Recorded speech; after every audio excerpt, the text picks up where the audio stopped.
Pepsi से लेकर KFC और मैकडॉनल्ड्स तक ये सभी चीजें अब जल्दी भारत से टाटा बाय बाय होने वाली हैं। जी हाँ, अगर आप भी खाने के शौकीन हैं तो हो सकता है जल्दी आप इन सब चीजों को मिस करें।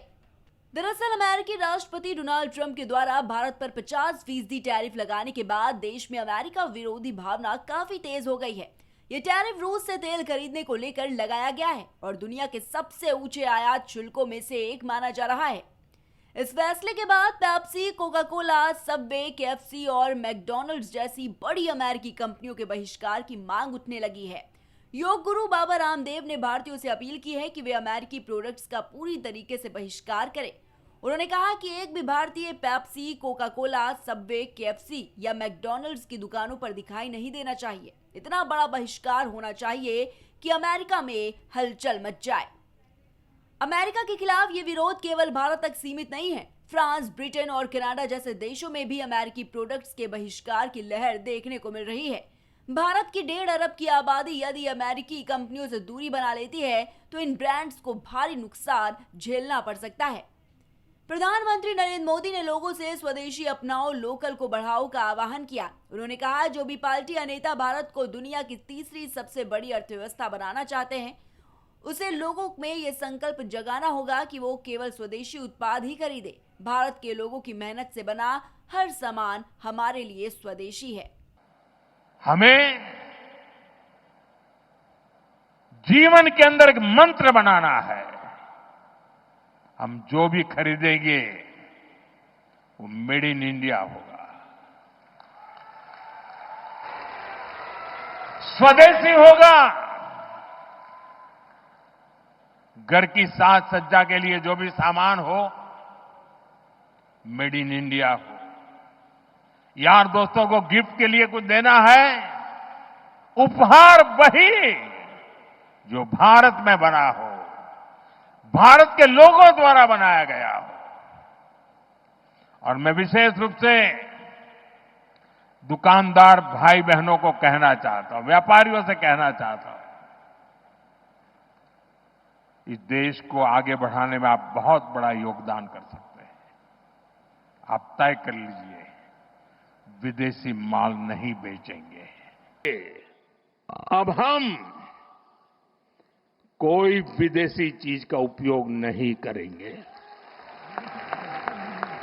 हम गांव-गांव व्यापारियों को शपथ दिलवाएं, व्यापारियों का कितना ही मुनाफा क्यों ना हो, आप विदेशी माल नहीं बेचोगे। लेकिन दुर्भाग्य देखिए, गणेश जी भी विदेश से आ जाते हैं। छोटी आंख वाले गणेश जी आएंगे, गणेश जी की आंख भी नहीं खुल रही है। होली रंग छिड़कना है, बोले विदेशी। हमें पता था, आप भी अपने घर जाकर के सूची बनाना। सचमुच में ऑपरेशन सिंदूर के लिए एक नागरिक के नाते मुझे एक काम करना है। आप घर में जाकर सूची बनाइए कि आपके घर में 24 घंटे में सुबह से दूसरे दिन सुबह तक कितनी विदेशी चीजों का उपयोग होता है।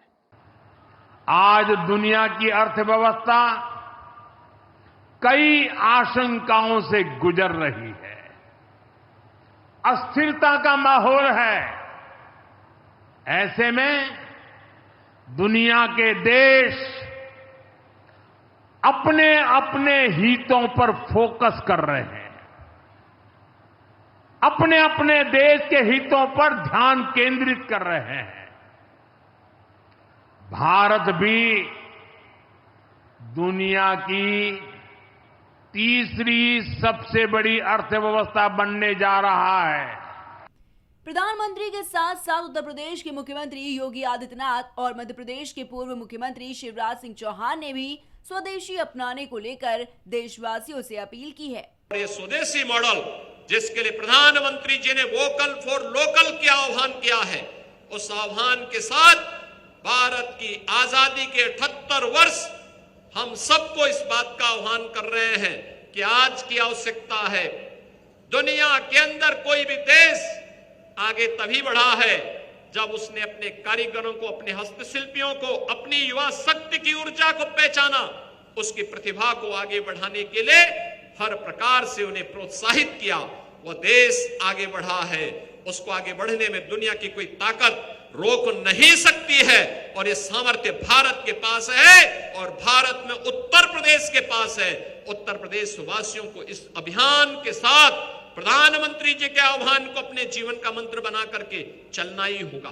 प्रधानमंत्री ने अपील की है, उस अपील पर हम सबको ध्यान देना चाहिए। उन्होंने कहा है कि हम अपने दैनिक जीवन में स्वदेशी वस्तुओं का इस्तेमाल करें। 144 करोड़ का भारत, दुनिया के दादा हमसे कह रहे थे समझौता करो। उनके कृषि उत्पादों के लिए हम बाजार खोल रहे हैं, हमारे द्वार खोल रहे हैं। उनके किसानों पे हजारों हेक्टेयर जमीन, वहां अलग सब्सिडी मिलती है, वो जीएम सीड्स का उपयोग करते हैं और हमारे छोटे किसान उनका मुकाबला कर पाते क्या? भारत ने तय किया राष्ट्रहित सर्वोपरि, कोई भी समझौता देश के हितों के खिलाफ नहीं होगा। हम अपने किसान के हितों से कोई समझौता नहीं करेंगे। हम अपने मछुआरे हो, पशुपालक हो, उनके हितों से कोई समझौता नहीं करेंगे। भारतीय बाजार में बड़ी कंपनियों का कारोबार लगातार बढ़ रहा है। फास्ट फूड चेन मैकडॉनल्ड्स ने साल 2024 में 2,390 करोड़ रुपए का राजस्व दर्ज किया, जो पिछले साल की तुलना में करीब 5% अधिक है। वहीं पेप्सिको इंडिया का कारोबार भी तेजी से बढ़ा है। कंपनी ने 2024 में 8,200 करोड़ रुपए का राजस्व हासिल किया और भारत को अपने वैश्विक कारोबार के टॉप 15 बाजारों में शामिल किया। पिछले 3 सालों में पेप्सिको ने भारत में लगभग 3,500 से 4,000 करोड़ रुपए का निवेश किया है। फिलहाल अब पूरे देश में अमेरिकी कंपनियों को बैन करने की मांग काफी हो रही है। लोगों से अपील की जा रही है कि भारत में चल रही इन कंपनियों का पूरी तरीके से बाइकॉट करें, लेकिन ये कितना कारगर साबित होता है, ये देखने वाली बात होगी। Desk report, prime TV.